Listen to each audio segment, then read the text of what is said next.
एक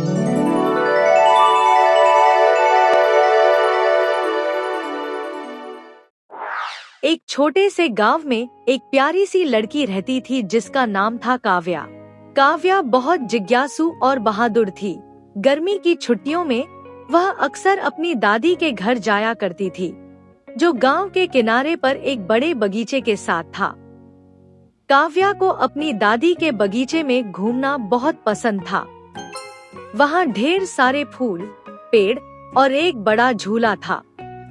एक दिन बगीचे में खेलते हुए काव्या को एक पुरानी पत्थरों की सीढ़ी दिखी।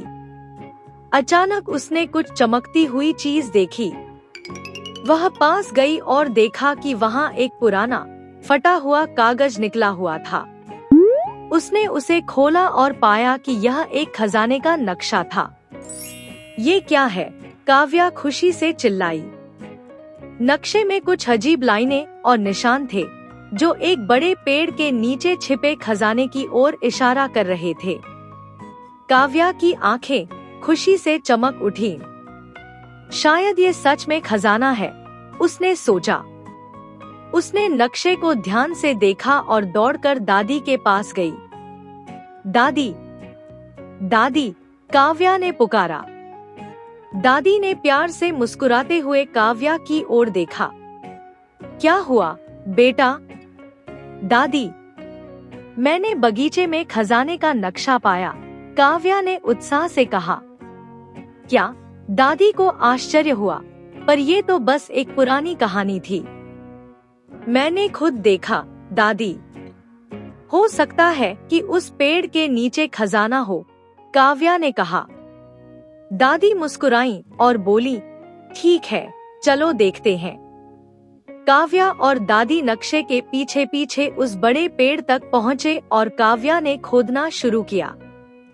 कुछ देर बाद अचानक उन्हें धातु की आवाज सुनाई दी।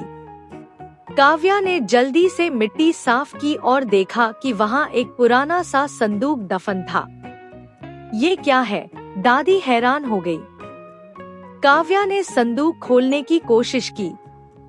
यह थोड़ा मुश्किल था, लेकिन उसने आखिरकार खोल लिया। अंदर सोने के सिक्के, कीमती रत्न और चमचमाती चूड़ियां थी। वाह, ये सच में खजाना है, काव्या ने खुशी से कहा। लेकिन ये खजाना किसका है? दादी ने सोचा।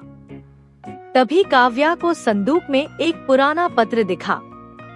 उसने पत्र निकाला और पढ़ना शुरू किया। यह खजाना समुद्री लुटेरों का है, जिन्होंने इसे इस बगीचे में छिपाया था। उन्होंने इच्छा की थी कि कोई समझदार और दयालु व्यक्ति इसे खोजे और इसका सही उपयोग करे। काव्या ने पत्र दादी को दिया और कहा, हम इसे गांव के जरूरतमंद लोगों की मदद के लिए इस्तेमाल कर सकते हैं। दादी ने काव्या की बात सुनी और कहा, तुम सही कह रही हो काव्या। यह खजाना सिर्फ हमारी खुशी के लिए नहीं है, बल्कि दूसरों की मदद के लिए है। काव्या और दादी ने खजाने का एक हिस्सा गांव के बच्चों और जरूरतमंद परिवारों के साथ साझा किया और बाकी को सुरक्षित रखा। काव्या ने सीखा कि असली खजाना पैसे या गहनों में नहीं, बल्कि उन अच्छे कामों में है जो हम दूसरों के लिए करते हैं।